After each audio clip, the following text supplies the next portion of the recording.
शायरी से नवाजेंगे आप हजरात को।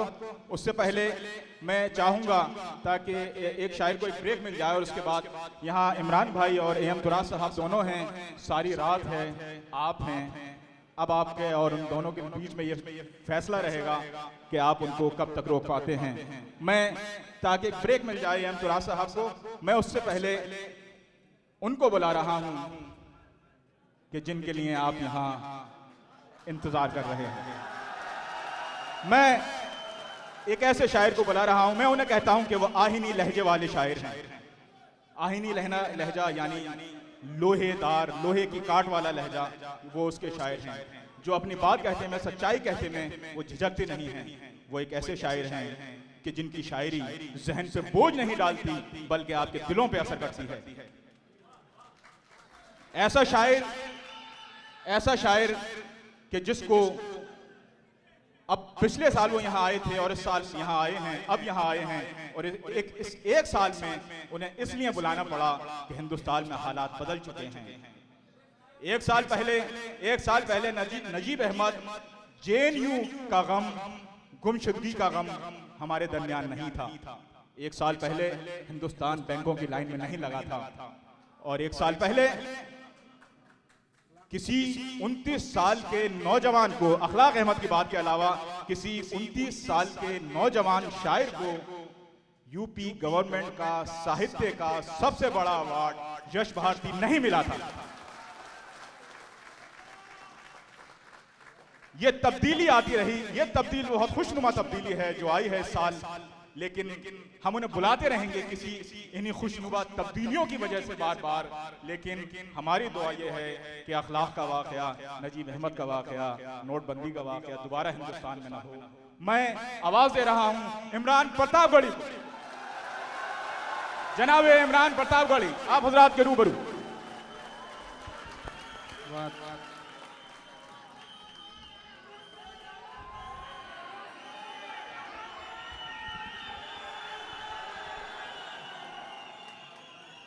अस्सलाम वालेकुम। बहुत शुक्रिया आपकी इन बेपनाह मोहब्बतों का। मेरा ख्याल है कि साल भर के अंदर फिर से हाजिरी हुई है। पिछले महीने रियाद आकर के गया गजनफर साहब, वहाँ भी मेहमान खुसूसी थे और आज यहाँ भी हैं। मुझे पता चला तो मुझे अच्छा लगा कि एक बहुत पढ़े लिखे इंसान को सुनने का मौका मिलेगा। शिबली साहब का हुक्म, बिहार अंजुमन के दोस्तों का हुक्म, वीजा नहीं हो पा रहा था, 3-4 बार मेरा ख्याल है ये प्रोग्राम पोस्टपोन हुआ। मैं भी बहुत शिद्दत से इस इंतजार में था कि आप तक पहुंचूं, आपसे मुलाकात करूं।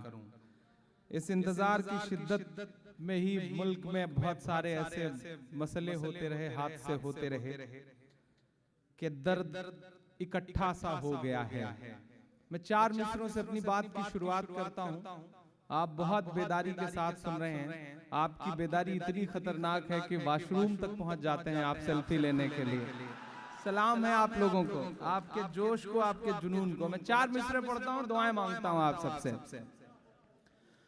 और कितना हमें बर्बाद करोगे साहिब, पहुंचिएगा आप सारे लोग। जिंदाबाद भाई, जिंदाबाद। जिन चीजों के लिए या तो बहुत बदनाम हूं या बहुत मशहूर हूं, कोशिश करता हूं कि आपको वहां तक पहुंचाऊं। आप मेरे साथ सफर करेंगे तो इंशाल्लाह मैं पूरी हिम्मत से आपका दर्द गा सकूंगा। मैं पढ़ता हूं साहब कि और कितना हमें बर्बाद करोगे साहिब, हम अखलाक का मातम कर ही रहे थे कि हमारे नसीब में मिन्हाज का गम आ गया। हम मिन्हाज पे आंसू बहा रहे थे कि हमें नजीब तोहफे में दे दिया गया। हम उसका गम मना रहे थे कि भोपाल की जेल से 8 अंडर ट्रायल कैदियों को निकाल के नए कपड़े, नए जूते पहना के मार दिया गया। कोई सवाल करने को तैयार नहीं। हम उस पर भी तबसरा कर रहे थे कि हमें कतारों में लगा दिया गया, 80 से ज्यादा लोग मर गए। सब चुप हैं साहब। मैं मिसरे पढ़ता हूं कि और कितना हमें बर्बाद करोगे साहिब, क्या सितम और नया ईजाद करोगे साहिब, क्या सितम और नया ईजाद करोगे साहिब। खुद के औलाद नहीं है तो बताओ इतना, कितनी माँ को बे औलाद करोगे साहिब, करोगे साहिब। कितनी माँ को बे औलाद करोगे साहिब। क्या सितम और नया ईजाद करोगे साहिब, और कितना हमें बर्बाद करोगे साहिब। खुद के औलाद नहीं है तो बताओ इतना, कितनी माँ को बे औलाद करोगे साहिब, करोगे साहिब। बहुत शुक्रिया। हालत ऐसी है साहब कि एक शख्स ने दरवाजा खटखटाया अपने ही घर का, तो अंदर से बच्चे ने झांक के माँ को आवाज दी कि मम्मी कोई दाढ़ी वाले बाबा आए हैं।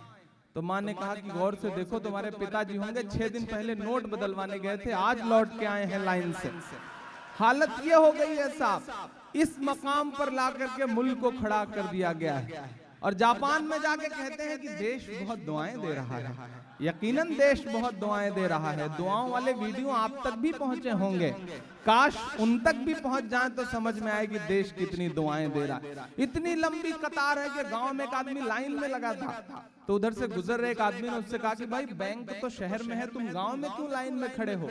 तो उसने कहा कि बैंक तो शहर में है, लाइन गांव तक आ गई है, मैं लाइन में ही खड़ा हूं। ये हालत करके रख दी है साहब। मैं मिसरे पढ़ता हूं और मुरादाबाद में रैली में कहते हैं कि मैं तो झोला उठा के चल दूंगा।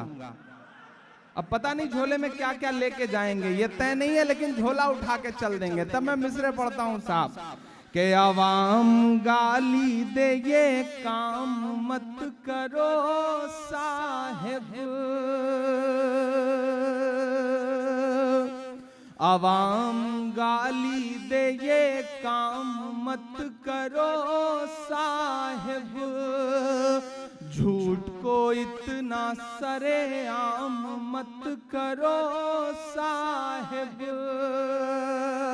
अच्छा, जब घिरता है वो शख्स तो रिश्तों का किस तरह इस्तेमाल करता है। 97 साल की बूढ़ी माँ को लाइन में लगवा देते हैं वो। इस बनिस्बत अगर सोचा जाए तो सल्यूट राहुल गांधी को कि वो बंदा सोनिया जी को लाइन में नहीं भेजता, खुद जाके लगता है, और ये अपनी माँ को भेजते हैं।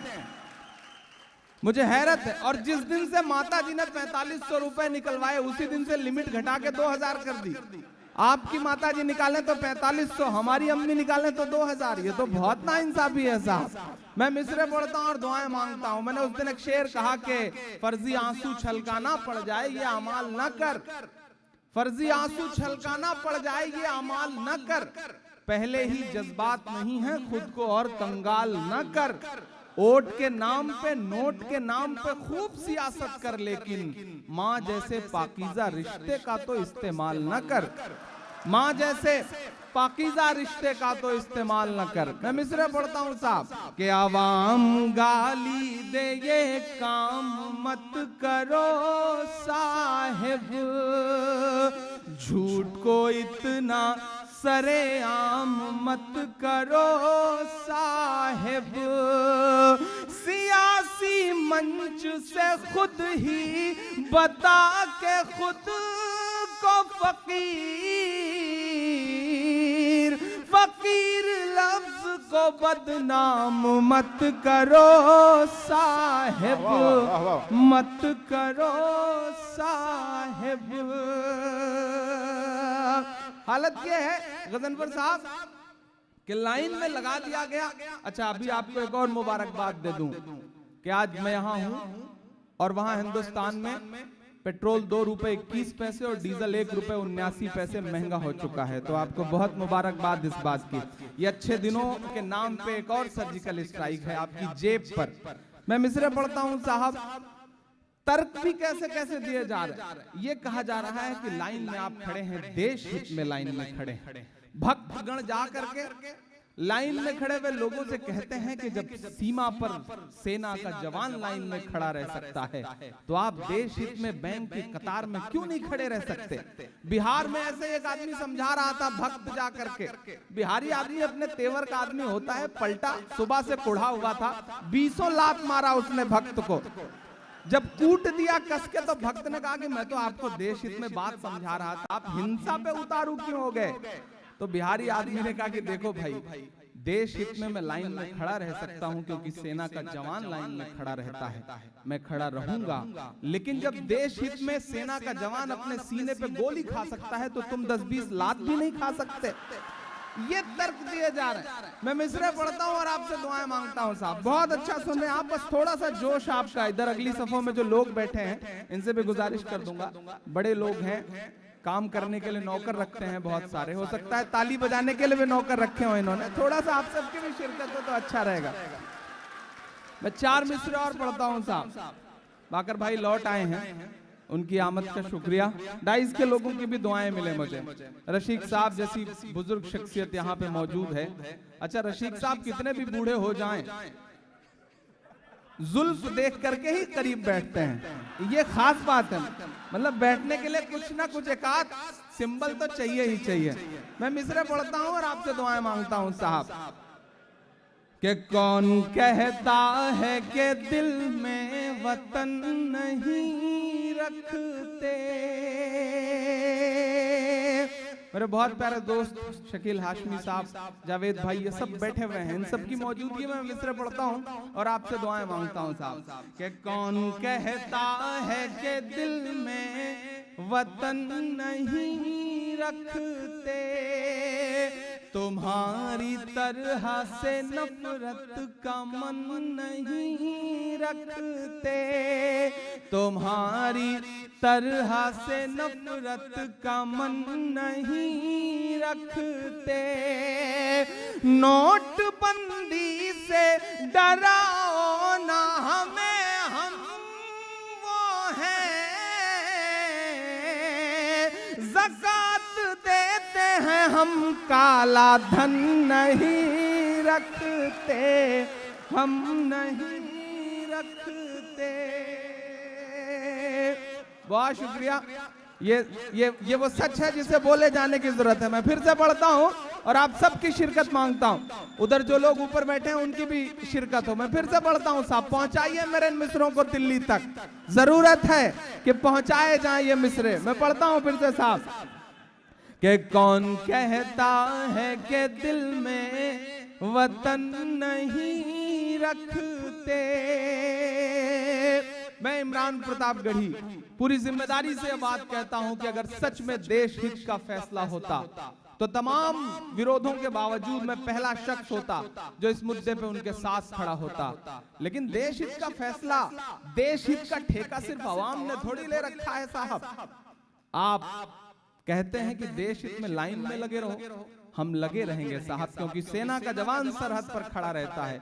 लेकिन वही सेना का जवान सरहद पर 2-2, 3-3 दिन बिना एक कपड़ा पहने, बिना वर्दी बदले खड़ा रहता है। तो आपको क्या जरूरत आन पड़ती है कि गोवा, कर्नाटक और मुंबई के 3 घंटे के 3 प्रोग्राम में आप 3 कपड़ा बदल करके भाषण देते हैं।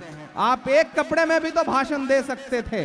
तब मैं मिसरे पढ़ता हूं साहब, देश हित का ठेका सिर्फ अवाम ने नहीं ले रखा है, आपको भी जिम्मेदारी उठानी पड़ेगी। और शुक्रिया बहराइच का, अभी 3 दिन पहले सारा देश हित निकाल कर रख दिया वहां की अवाम ने।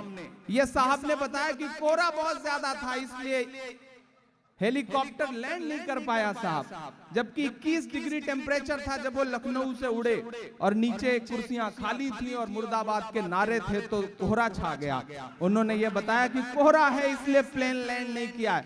आजकल एक कार्टून सोशल मीडिया पे बहुत वायरल हो रहा है कि माइक पर भाषण देने के लिए साहब खड़े हैं, उनके बगल में काली दाढ़ी वाले बाबा खड़े होकर कह रहे हैं कि भीड़ तो बहुत ज्यादा हमने इकट्ठी की है लेकिन कोहरे की वजह से दिखाई नहीं पड़ रही है साहब। तब मैं मिसरे पढ़ता हूं, मैं पूरी जिम्मेदारी से कह रहा हूं कि वायुसेना का वही हेलीकॉप्टर, वायुसेना का वही हेलीकॉप्टर, एयरफोर्स का वही हेलीकॉप्टर सियाचिन के -डिग्री टेम्परेचर में जब उतरा था साहब, तब तो कोहरा नहीं था। वो 21 डिग्री टेम्परेचर में क्यों नहीं उतर आया? क्योंकि देश आपके इस मुद्दे पर आपके खिलाफ बोलना शुरू कर रहा है। मैं सलाम करूंगा देश की सोच को और देश में आए हुए बदलाव को। मैं मिसरे पढ़ता हूं साहब कि कौन कहता है कि दिल में वतन नहीं रखते, तुम्हारी तरह से नफरत का मन नहीं रखते, नोटबंदी से डराओ ना हमें, हम वो हैं, ज़कात देते हैं हम, काला धन नहीं रखते, हम नहीं रखते। रंग छोड़ रही है साहब 2000 वाली नोट, और रंग भी गुलाबी रंग छोड़ रही है। एक साहब को मैंने समझाया कि आपके पास अगर 10-20 हजार रुपए इकट्ठे हो गए हैं तो उसे गिनने के लिए बार बार थूक मत लगाइएगा नोट में, वरना होठ गुलाबी हो गए तो घर पे भाभी से मार खाने का भी डर है। और मैं तो एक और बात कहता हूं साहब कि वो जो रंग छोड़ रही है वो रंग नहीं है, वो जो कतारों में 80 से ज्यादा लोग मरे हैं उनके लहू का रंग उतर आया है उस नोट में, इसलिए वो नोट रंग छोड़ रही है साहब। आपने कभी सोचा कि पुरानी 500 की नोट से महीने भर से ज्यादा डीजल बिकता रहा, पेट्रोल बिकता रहा, लेकिन दूध नहीं बिका उससे, सब्जी उससे नहीं बिकी, अनाज उससे नहीं बिका। क्यों? क्योंकि डीजल और पेट्रोल अंबानी का है, अनाज और सब्जी किसान की है, इसलिए वो नहीं बिका साहब। मैं 4 मिसरे और पढ़ता हूं और आपसे दुआएं मांगता हूं। एक ताजा ताजा सी नज़्म सुनाने की ख्वाहिश है, सुनाने का मन है। अच्छा, कैसे कैसे सोशल मीडिया पे भक्त पाल रखे हैं उन्होंने। लड़के भी आजकल इतने समझदार हो गए। बिहार का एक लड़का था, उनका भक्त हुआ करता था। उसने एक दिन अपने पिताजी को बिठाया, शिवली भाई, और पापा से कहा कि पापा मेरे पास फेसबुक पर 15 फेक आईडी है। तो बाप ने कहा अरे 15 फेक आईडी का क्या करते हो? तो बोला मैं मोदी जी का बहुत भक्त हूँ, सोशल मीडिया पे जो भी मोदी जी के खिलाफ लिखता है मैं अलग अलग फेक आईडी से उसे गाली देता हूँ। तो बाप ने कहा अच्छा तुम ये सब मुझे क्यों बता रहे हो? तो बेटे ने कहा कि वो जो 2 महीने से आप कोमल भाभी को रेस्टोरेंट में मिलने के लिए बुला रहे हैं वो मैं ही हूँ। ये हालत हो गई है साहब। इस तरह से मैनिपुलेट करके चीजें दुनिया के सामने रखी जा रही हैं। मैं तो आजकल बड़ा डर में रहता हूँ। जिस तरह बिना नोट छापे हुए बंदे ने नोटबंदी कर दी, वैसे ही बिना पटरी बिछाए कहीं बुलेट ट्रेन न चलाते वो, तब मुल्क के हाल क्या होंगे। मैं एक नज़्म सुनाना चाह रहा हूँ, उसके बाद इंशाल्लाह आप वो सब जो चाहेंगे मैं सुनाऊंगा। एक बिल्कुल नई सी नज़्म, ताज़ा सी, बहुत कम हिंदुस्तान में 1-2 इशारों में पढ़ा है, तो मेरी ख्वाहिश है कि मैं यहाँ सुनाऊं उसे कि जालिम तानाशाह की देखो ये कैसी मनमानी है, जालिम तानाशाह की देखो ये कैसी मनमानी है।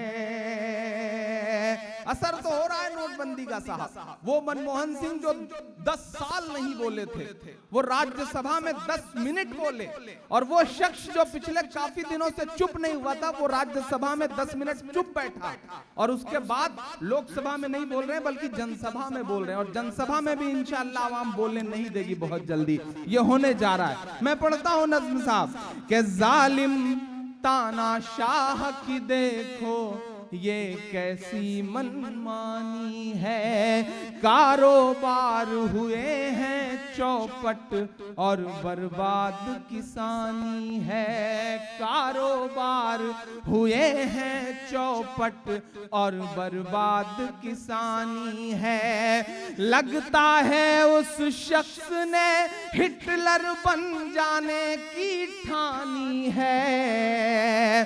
अगला मिसरा सच्चा हो तो एक शख्स का हाथ उठे कि लगता है उस शख्स ने हिटलर बन जाने की ठानी है।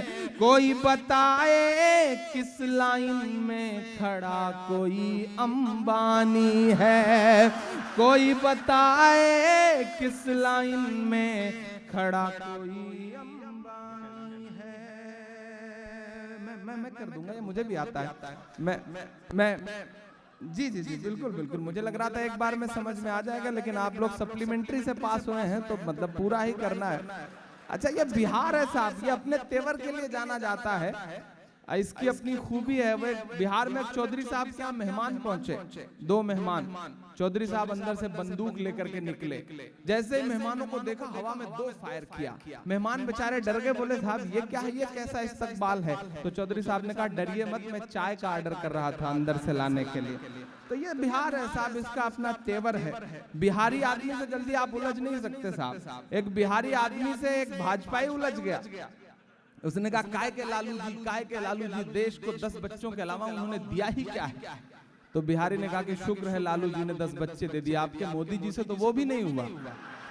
ये है बिहार साहब, तो बिहार से जल्दी उलझा नहीं जा सकता।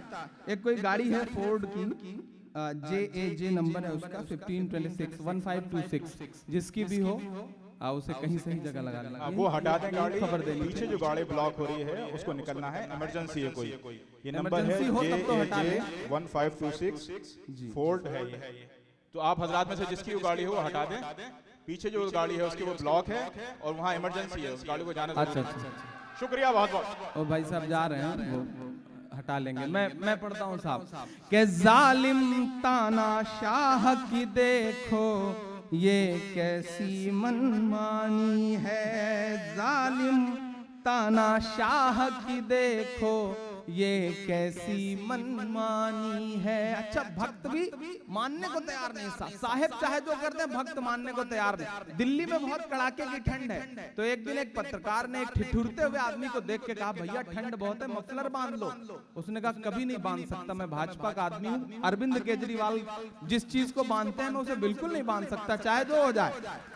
ये हालत हो गई साहब। मैं मिसरे पढ़ता हूँ कि जालिम तानाशाह की देखो ये कैसी मनमानी है, जालिम तानाशाह की देखो ये कैसी मनमानी है। कारोबार हुए हैं चौपट और बर्बाद किसानी है, लगता है उस शख्स ने हिटलर बन जाने की ठानी है। कोई बताए किस लाइन में खड़ा कोई अंबानी है, कोई बताए किस लाइन में खड़ा कोई अंबानी है। कि जो कहते थे 100 दिन के अंदर काला धन लाएंगे, जो कहते थे 100 दिन के अंदर काला धन लाएंगे, काला धन ना ला पाए तो खुद फांसी चढ़ जाएंगे, काला धन ना ला पाए तो खुद फांसी चढ़ जाएंगे। 2.5 साल हुए हैं फिर भी जुमलेबाजी चालू है। भक्तई की हालत यह है कि जिस दिन नोटबंदी लागू हुई गजनफर साहब, मैं 4-5 दिन पहले ही यहाँ से गया था, जिस दिन नोटबंदी लागू हुई एक बहुत बड़े उनके भक्त ने सोशल मीडिया पे एक ट्वीट किया कि अगर आप सच में मोदी विरोधी हैं तो अपनी 500 और 1000 की नोट ना बदलवा करके मोदी विरोध दर्ज करें। लेकिन सोशल मीडिया पे भी बिहार का एक शख्स था, उसने क्या जवाब लिखा, उसने कहा कि हम मोदी विरोधी हैं ये साबित करें या ना करें, आप मोदी भक्त हैं ये साबित करें, और इसके लिए सबसे पहली शर्त है कि आप भी अपनी बीवी को छोड़ के घर से भाग जाएं, तब साबित होगा कि आप मोदी जी के सच्चे विरोधी हैं। साहब ये सोशल मीडिया का असर हुआ है साहब, सोशल मीडिया पे लोग लिख रहे हैं, बोल रहे हैं, आवाजें उठ रही हैं। मैं पढ़ता हूं साहब, अभी हार्दिक पटेल ने भी ट्वीट किया, उसने कहा कि साहब की भक्तई में लोग इतने लीन हैं कि साहब अगर कोड़े मारे तो दूसरे दिन कहेंगे देखो मैंने कितना खूबसूरत टैटू बनवाया है। ये हालत हो गई। तो मैं मिसरा पढ़ता हूं साहब कि जो कहते थे 100 दिन के अंदर काला धन लाएंगे, काला धन ना ला पाए तो खुद फांसी चढ़ जाएंगे। 2.5 साल हुए हैं फिर भी जुमलेबाजी चालू है, और साहिब को और भक्तों को लगता है कि साहिब बड़ा दयालु है, और भक्तों को लगता है कि साहिब बड़ा दयालु है। आम आदमी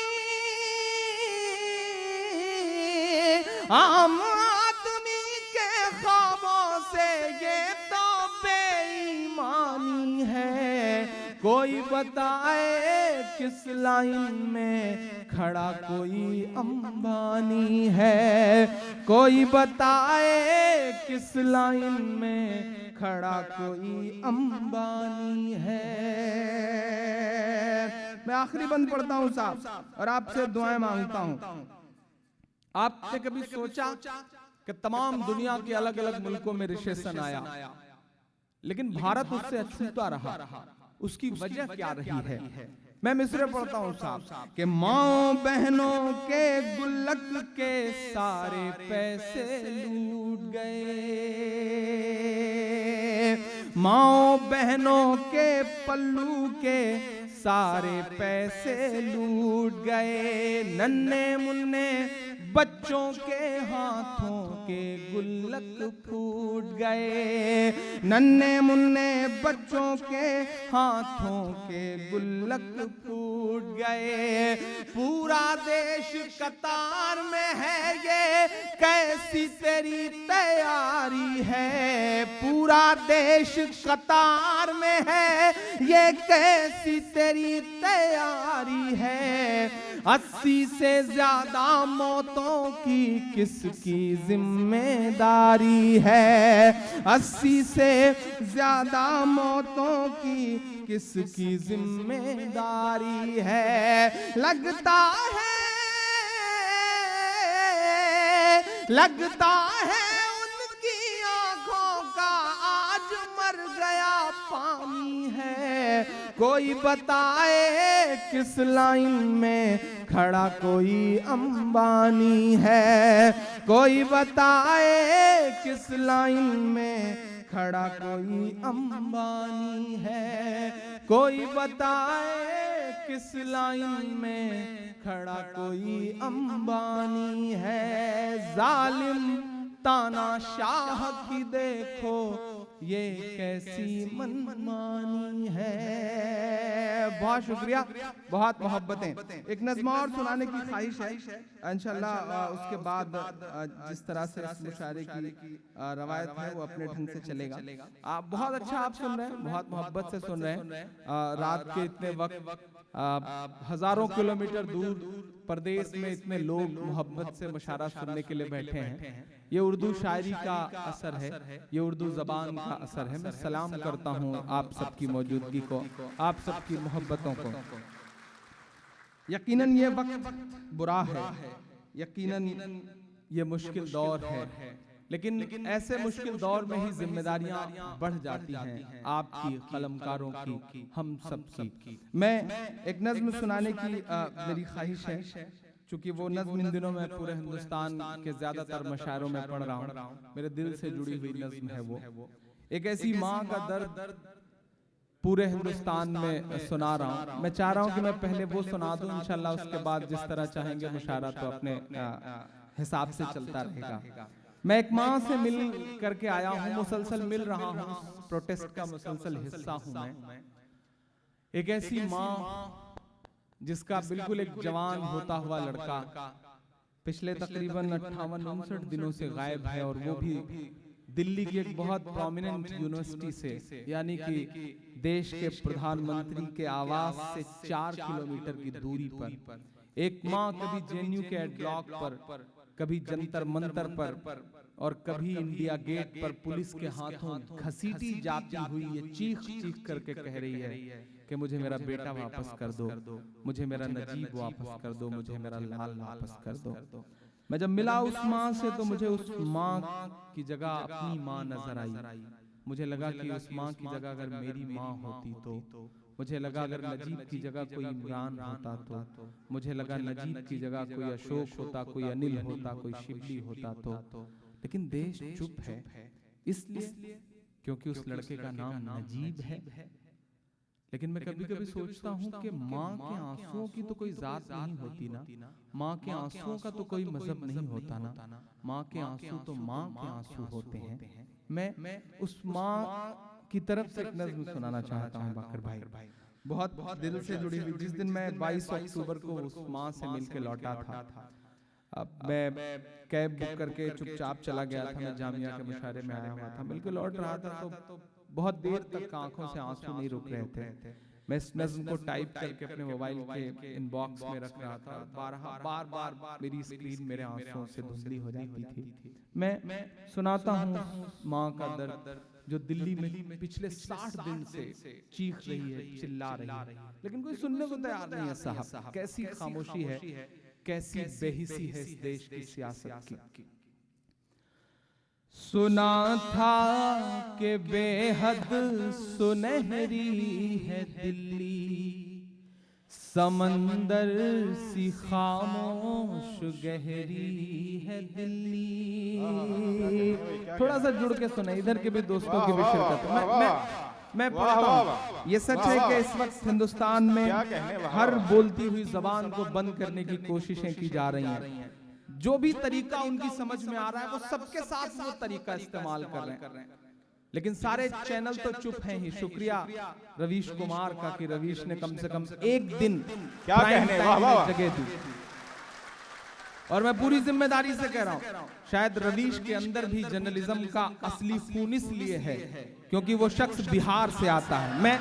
मैं पूरी जिम्मेदारी से यह बात कह रहा हूं, बिहार वालों आप पे बहुत जिम्मेदारियां हैं और आपने 12 पिछले मुसलसल 2.5 साल में इस बात को वक्त पर साबित किया है। मैं इसलिए भी आपको सलाम करता हूं। इसलिए इन दिनों बिहार जहां भी मुझे आवाज दे रहा है, मैं बिहार के प्रोग्राम में खास तौर पर शिरकत कर रहा हूं क्योंकि बिहार डिजर्व करता है।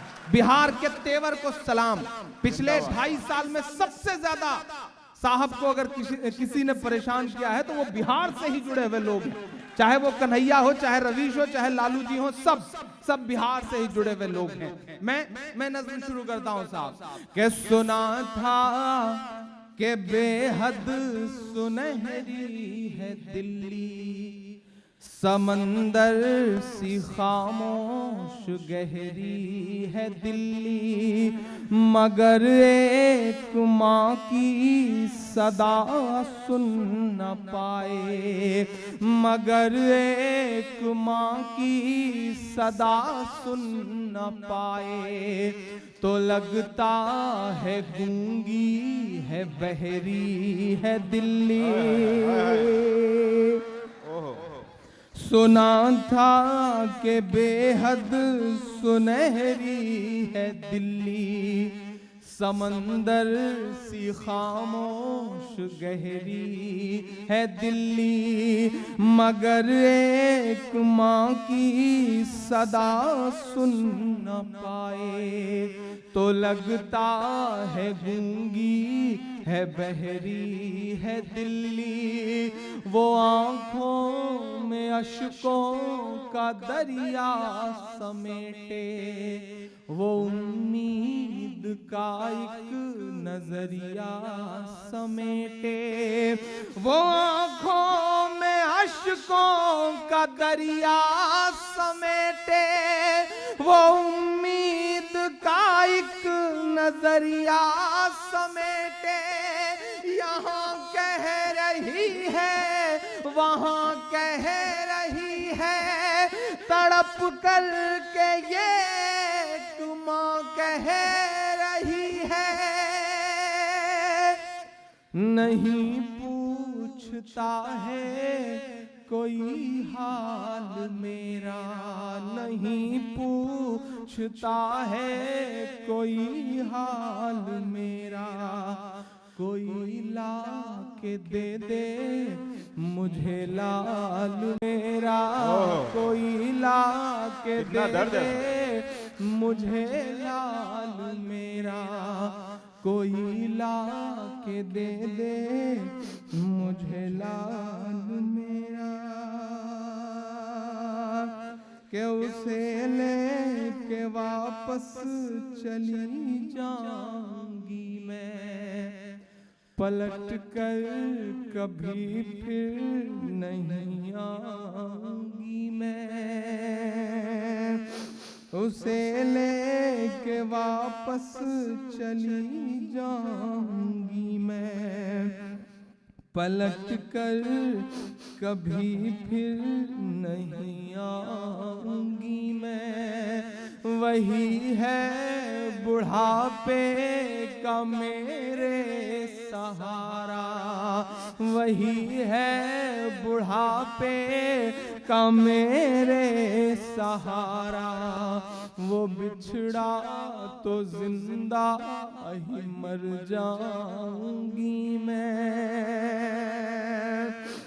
कि उसे लेके वापस चली जाऊंगी मैं, पलट कर कभी फिर नहीं आऊंगी मैं। वही है बुढ़ापे का मेरे सहारा, वो बिछड़ा तो जिंदा ही मर जाऊंगी मैं। वही है मेरी जिंदगी की कमाई, वही है मेरी जिंदगी की कमाई। वही तो है सदियों का अमाल मेरा, कोई ला के दे दे मुझे लाल मेरा, कोई ला के दे दे मुझे लाल मेरा, कोई ला के दे दे मुझे लाल मेरा। सुना था कि बेहद सुनहरी है दिल्ली, समंदर सी खामोश गहरी है दिल्ली। मगर एक माँ की सदा सुन न पाए तो लगता है गूंगी है बहरी है दिल्ली। वो आँखों में अश्कों का दरिया समेटे, वो उम्मीद का एक नजरिया समेटे। यहाँ कह रही है वहाँ कह रही है, तड़प करके ये माँ कह रही है। नहीं पूछता है कोई हाल मेरा, कोई ला के दे दे मुझे लाल मेरा।